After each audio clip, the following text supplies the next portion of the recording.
Monsieur le Président, Monsieur le Ministre, Madame la rapporteure, chers collègues, si l'Europe échoue à défendre la science, elle échouera à défendre son avenir. C'est par ces mots que débute une tribune publiée l'année dernière, en 2025, par 14 directrices et directeurs d'écoles d'ingénieurs et de management, parmi d'autres tribunes, pour soutenir leurs confrères américains et appeler à défendre la liberté académique.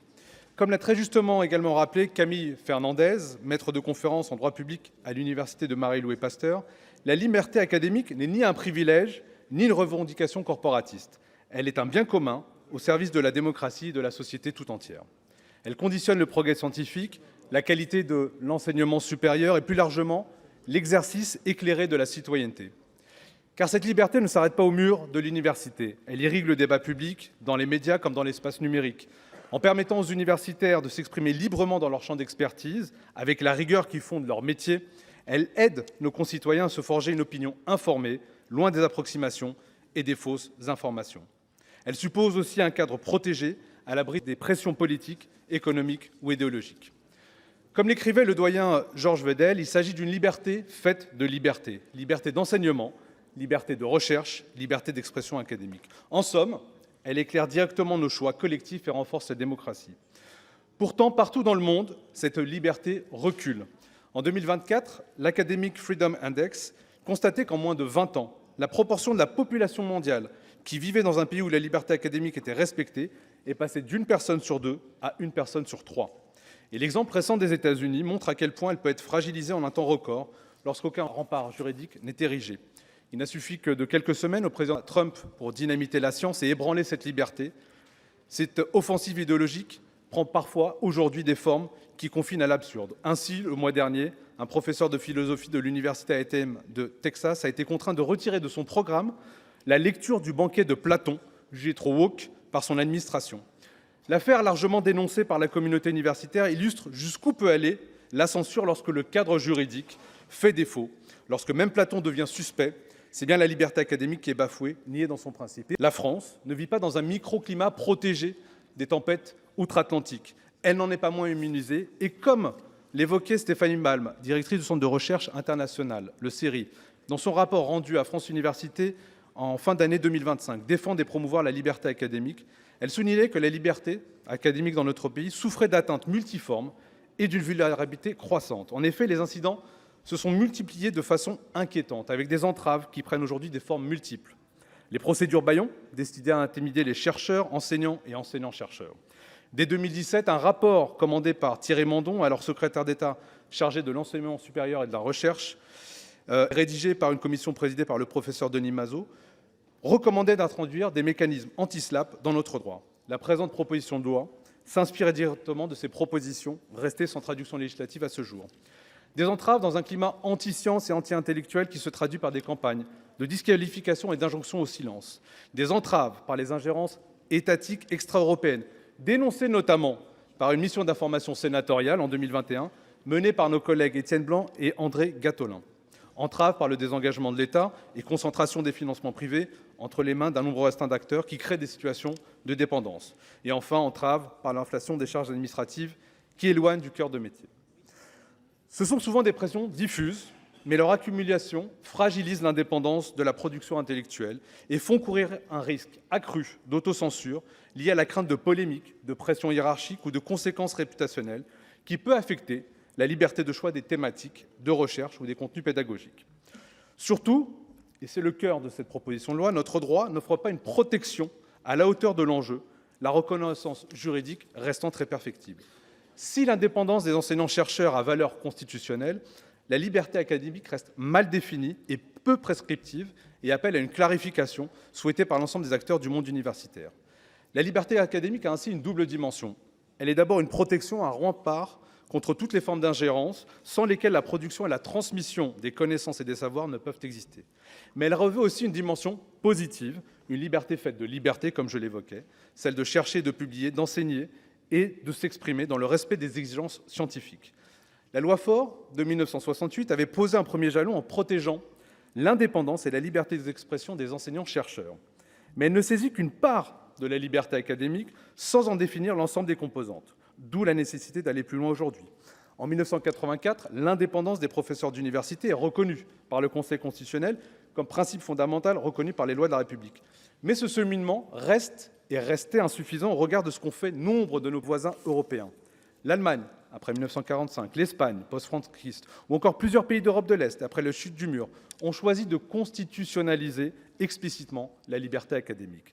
C'est pourquoi je veux ici en profiter pour saluer la proposition de loi constitutionnelle déposée par notre collègue Louis Vogel, qui vise à inscrire cette liberté académique dans notre Constitution, démarche pleinement complémentaire de la présente proposition de loi. Aujourd'hui, l'unique mention explicite de la liberté académique dans notre droit, introduite en 2020 lors de l'examen de la LPR, ne dit pas clairement ce qu'elle recouvre, ni comment la garantir concrètement. Or, on protège mal ce qu'on le nomme mal. L'ambiguïté crée de l'insécurité et l'insécurité dissuade.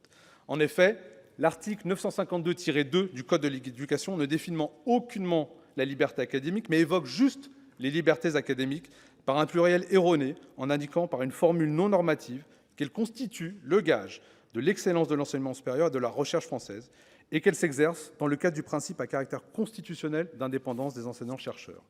Si ce principe d'indépendance a bien valeur constitutionnelle, il n'en est pas de même du respect de la liberté académique. On peut déduire aussi, mais seulement déduire de la décision du Conseil constitutionnel du 20 janvier 1984, qu'il s'agit de la libre expression et de l'indépendance des enseignants-chercheurs, enseignants et chercheurs.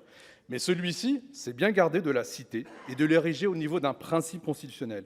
Il s'agirait juste d'un principe fondamental du droit que le législateur se doit de garantir selon le Conseil. C'est le sens de cette proposition de loi qui vise une réponse simple et opérationnelle, clarifier, prévenir, protéger, observer et sanctionner. Clarifier d'abord dans son article 1er en inscrivant explicitement dans la loi ces trois composantes, à savoir la liberté de recherche, la liberté d'enseignement et la liberté d'expression. Et à ce titre, il convient aussi de lever toute ambiguïté. La liberté d'expression académique ne se confond pas avec la liberté d'expression au sens large. Elle protège le chercheur, l'enseignant ou l'enseignant-chercheur lorsqu'il s'exprime dans ou en dehors de l'université sur un champ relevant de son expertise scientifique, reconnu par ses pairs et dans le respect des méthodes propres à la recherche. L'article 2 prévient en obligeant chaque établissement à garantir son exercice, à mettre en place des dispositifs d'alerte et à accompagner les personnels mis en clause dans l'exercice normal de leur mission. L'article 3 protège en affirmant l'automaticité de la protection fonctionnelle.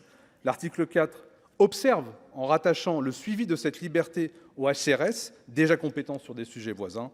Et l'article 7 sanctionne pénalement lorsque des entraves caractérisées sont commises. En protégeant la liberté académique, la France peut non seulement renforcer sa démocratie, mais aussi devenir un pôle d'attraction pour les chercheurs étrangers en exil. Monsieur le ministre, vous étiez venu il y a quelques mois pour un débat organisé par le président de la commission, Lafont, pour parler justement de cet accueil des chercheurs étrangers. Je tenais à vous remercier aussi pour l'attention que vous avez portée à ce sujet. Vous avez saisi l'importance, à mon sens, de la liberté académique, non seulement pour la protection de nos chercheurs, mais aussi pour la place de la France dans la compétition scientifique internationale et le rayonnement de notre enseignement supérieur. Je tiens à souligner aussi qu'à travers ce texte, et l'honneur de soumettre à cette Assemblée ce texte construit, il a été fait dans une volonté de démarche résolument transpartisane, connaissant aussi l'attachement au sein de notre commission culture à l'univers de l'université, du travail du monde académique, tant des sciences humaines et sociales que des sciences dites dures, qui sont aujourd'hui, pour le dire simplement aux États-Unis, les cibles les plus affirmées de l'administration top. Je vous invite à accorder votre soutien à cette proposition de loi et je tiens à remercier mes collègues du groupe socialiste, mais également notre rapporteur Karine Daniel et nos administratrices qui ont pu travailler sur un sujet, j'ai envie de dire, technique et épineux, de simplification et d'explicitation de cette liberté académique. J'appelle mes collègues ici, sénatrices et sénateurs, à apporter leur soutien à l'adoption de cette loi. Monsieur le Président, Monsieur le Ministre, mes chers collègues, fruit d'une histoire ancienne, la liberté académique est la condition essentielle d'exercice des enseignants-chercheurs, des enseignants et des chercheurs. Elle n'a d'autre objectif que de leur permettre d'assurer leur mission au service de l'enseignement supérieur et de la recherche et plus largement de la démocratie. La reconnaissance de la liberté académique en droit français repose aujourd'hui essentiellement sur l'article L. 950-2 du Code de l'éducation, issu de la loi Faure de 1968 et de la loi de programmation de la recherche de 2020, et sur le principe d'indépendance des enseignants-chercheurs reconnu par le Conseil constitutionnel en 1984. Ce socle juridique n'est cependant pas pleinement satisfaisant. Il n'explicite pas clairement ce qu'est la liberté académique et risque même de prêter à confusion en parlant des libertés académiques. En tant que législateur, ce manque de lisibilité nous interpelle. Dans le débat public, la notion de liberté académique est souvent mal comprise ou confondue avec d'autres notions comme la liberté d'expression. C'est là, je crois, le signe d'un déficit de culture partagée autour de la liberté académique qui tient pour partie au manque d'intelligibilité de la loi. Qui plus est, cette reconnaissance juridique incomplète de la liberté académique rend sa défense moins robuste face aux menaces dont elle peut faire l'objet. C'est pourquoi cette proposition de loi entend à la fois mieux la définir et mieux protéger son exercice. En commission, avec l'auteur de cette proposition de loi, nous avons travaillé et nous avons profondément modifié le texte initial dans le cadre de nos débats. Tout d'abord, son périmètre a été restreint. Si nous devons avoir un débat sur la transparence des financements privés attribués à l'enseignement supérieur et à la recherche, les dispositions proposées en ce sens par le texte initial ne sont pas mûres juridiquement. C'est pourquoi j'ai proposé à la commission de supprimer les articles 5 et 6. Ensuite, à l'article 1er, la commission a complété la définition de la liberté académique et tenu à mieux l'encadrer. Cette liberté n'est en effet pas absolue. Elle s'exerce dans le cadre défini par l'intégrité scientifique, c'est-à-dire l'ensemble des règles et valeurs qui régissent les activités d'enseignement et de recherche pour en garantir le caractère honnête et rigoureux. Autrement dit, si la démocratie est l'enjeu de la liberté académique, l'intégrité scientifique est sa boussole. Nous avons eu un débat sur la signification de la liberté d'expression comme composante de la liberté académique. Je le redis très clairement, la liberté d'expression d'un enseignant-chercheur, d'un enseignant ou d'un chercheur se rapporte à son domaine de compétence, c'est-à-dire au périmètre de ses travaux d'enseignement et de recherche.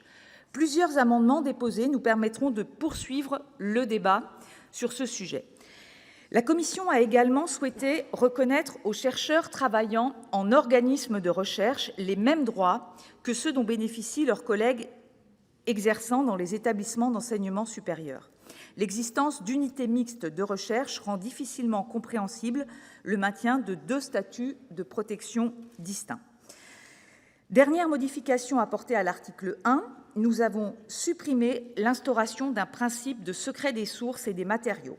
Le dispositif qui était proposé risquait en effet de complexifier le contrôle croisé par les pairs, principe fondamental de l'enseignement supérieur et de la recherche. En revanche, Monsieur le ministre, j'attire votre attention sur la nécessité de trouver une solution pour ne pas mettre en difficulté les enseignants-chercheurs ou chercheurs confrontés à une demande judiciaire de transmission de leurs sources. La garantie d'anonymat a parfois été la condition pour recueillir certains témoignages ou données.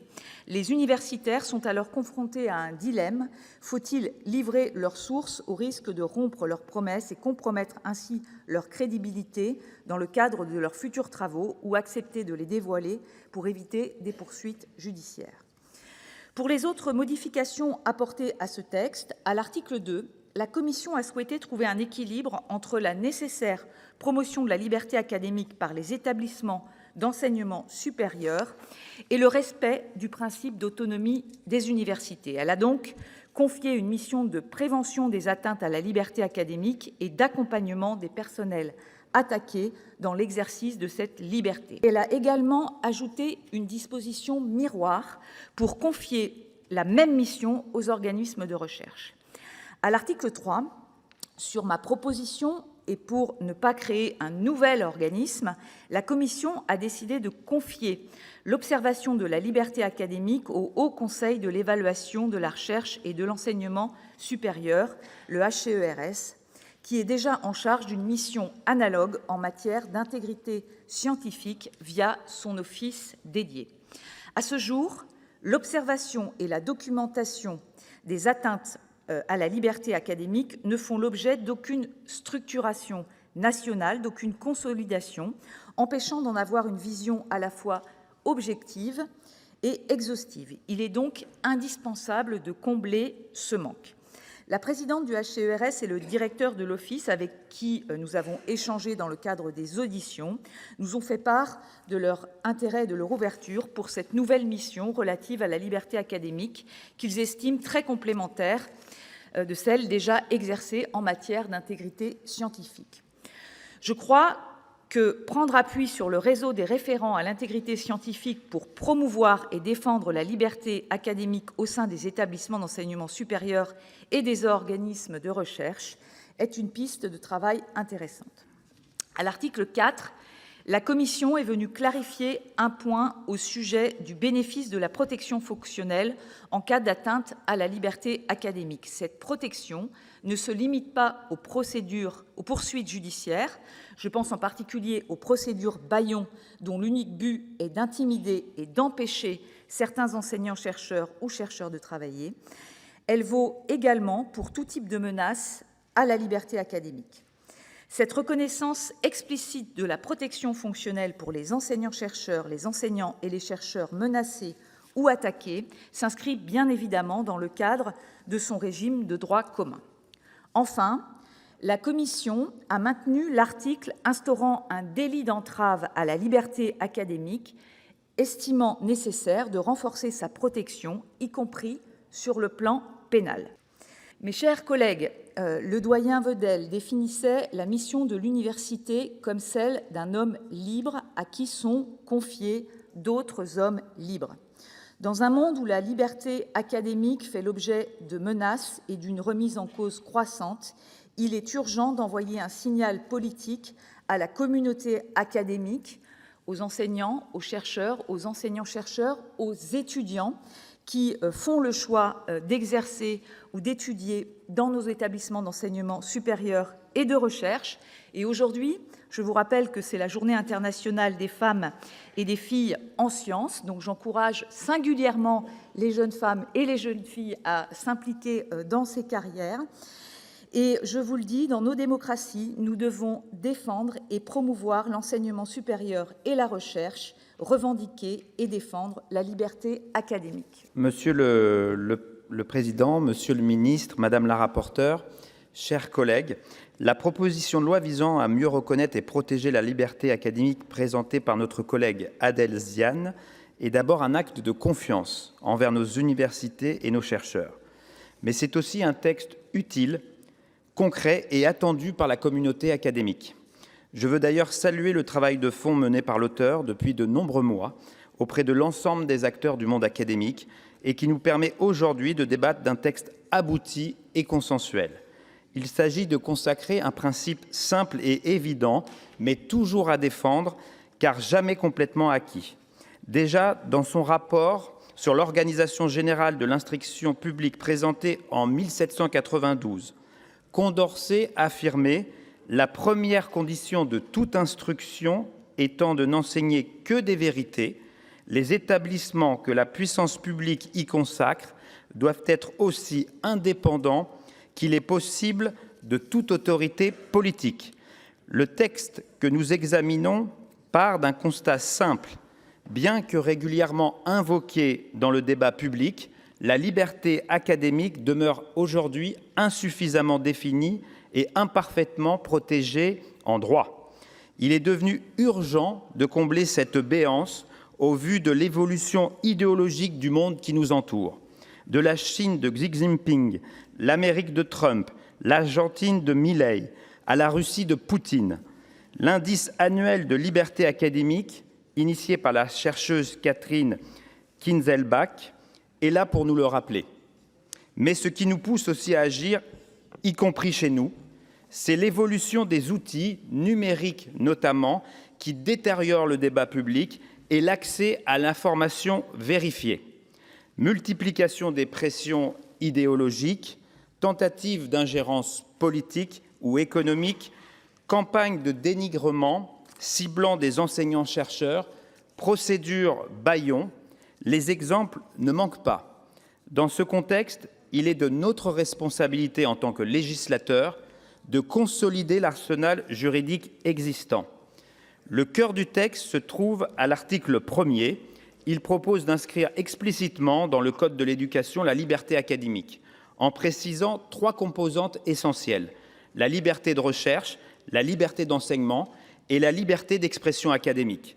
Aujourd'hui, le droit évoque les libertés académiques par un pluriel erroné, sans les définir réellement. Certes, l'indépendance des enseignants-chercheurs est reconnue constitutionnellement, mais la liberté académique, elle, ne bénéficie pas de ce même niveau de reconnaissance explicite. La définir dans la loi, c'est donc lui donner une assise juridique claire. Nous nous opposerons à l'amendement de suppression déposé par nos collègues les Républicains. Supprimer cette définition reviendrait à priver la proposition de loi de sa colonne vertébrale. Cela reviendrait aussi à renoncer à l'objectif même du texte, qui est de garantir concrètement l'exercice de cette liberté. D'autres amendements visent à restreindre la portée du texte, notamment en limitant la liberté d'enseignement au seul choix pédagogique ou terminologique, ou en supprimant purement et simplement la liberté d'expression académique. Nous y reviendrons lors des débats, mais une telle approche pose question. Elle introduirait une définition étroite et restrictive, là où la liberté académique repose précisément sur un équilibre entre recherche, transmission et expression scientifique. Le texte issu des travaux de la Commission est équilibré. Il serait vain de le détricoter. Je salue d'ailleurs l'excellent travail de la rapporteure Karine Daniel. Avec l'article 2, nous voulons formaliser l'obligation faite aux établissements d'enseignement supérieur de garantir l'exercice effectif de la liberté académique, de prévenir les atteintes internes comme externes et d'accompagner les personnels mis en cause. Si ce principe existe déjà, nous estimons néanmoins que l'effectivité d'un droit suppose des obligations clairement inscrites dans la loi. L'article 3 confie au Haut Conseil de l'évaluation de la recherche et de l'enseignement supérieur une mission d'observation de la liberté académique. En s'appuyant sur une instance existante et déjà compétente en matière d'intégrité scientifique, nous faisons en sorte que cette PPL ne coûte rien aux contribuables. L'article 4, enfin, étend la protection fonctionnelle aux enseignants-chercheurs poursuivis ou attaqués en raison de leurs travaux. C'est une mesure attendue par la communauté scientifique face à la montée des procédures d'intimidation. J'appelle donc les collègues de tous les bancs à préserver l'ambition initiale du texte lors de nos débats. Il s'agit de rendre effectif un principe essentiel au fonctionnement de notre enseignement supérieur et de notre recherche, celui de la production de savoir fondé sur la raison, la méthode scientifique et le débat contradictoire. J'espère que nous partageons toutes et tous cette ambition.